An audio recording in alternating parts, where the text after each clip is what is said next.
The past 24 hours had briefly raised hopes that freedom of navigation would return to the region. This is a time-lapse of what the Strait of Hormuz looked like on Friday in the hours after Iran announced the waterway was open. There was a flurry of activity as vessels moved into position to try and cross. And this is what it looks like now. Vessels are once again steering clear of the passage. Iranian forces have been warning ships to turn back. Scott Uehlinger is a retired US Navy officer and a former CIA officer. He joins us from Philadelphia in Pennsylvania. Donald Trump was very clear about this. He said that the Iranian Navy lies at the bottom of the Gulf. But there are assets of the Iranian Navy that are still in play, these speedboats, which seem to be very effective. Are they effective? Actually, they're not very effective, and their use shows that Iran is scraping the bottom of the barrel.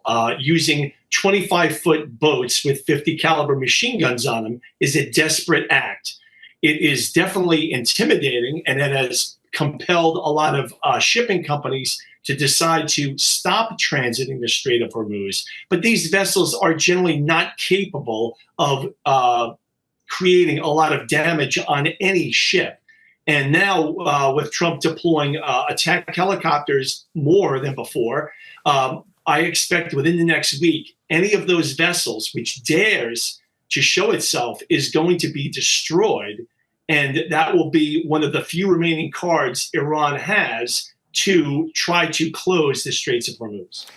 I mean, that's the military side of this, the technology side of this, but there's a financial side of this. You mentioned it there.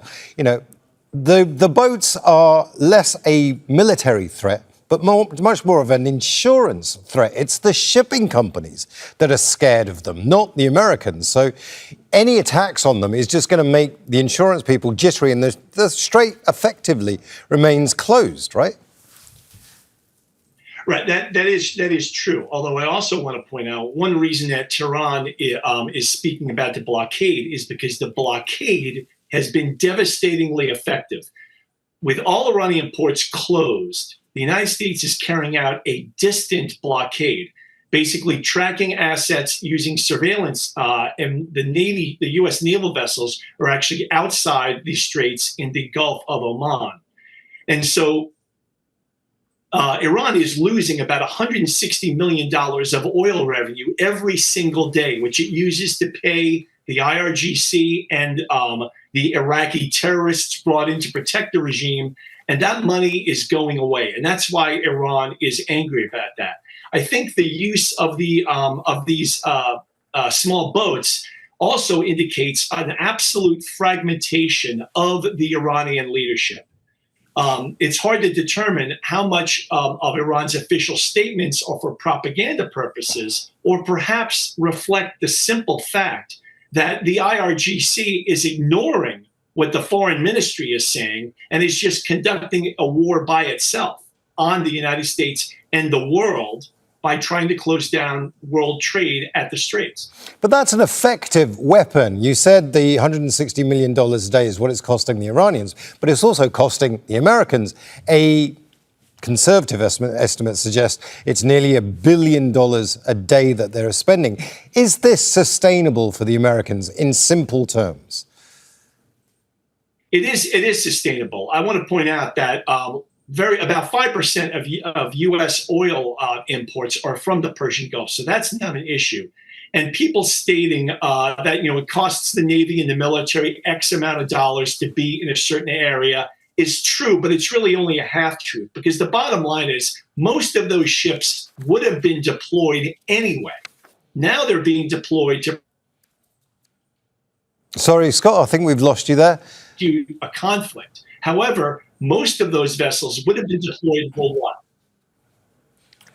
Scott, I think we've lost you there. We're going to try and get you back. That's Scott Uehlinger there.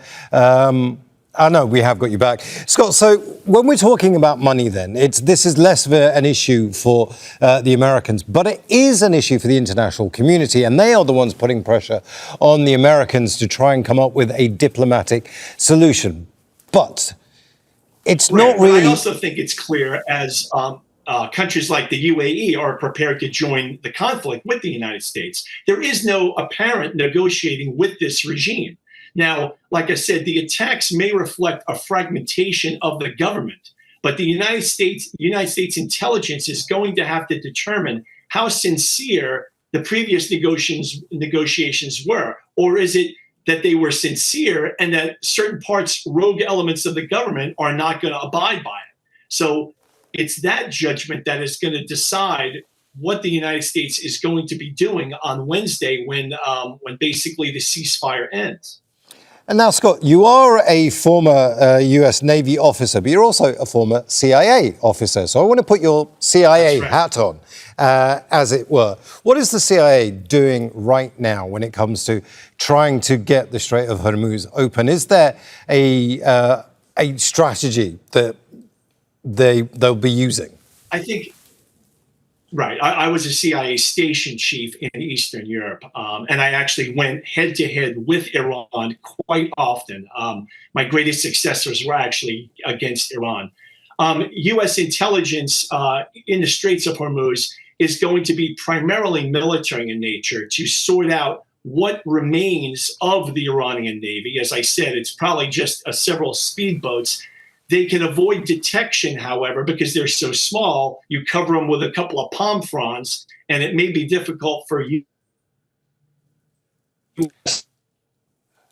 Reconnaissance satellites and going to be a concern.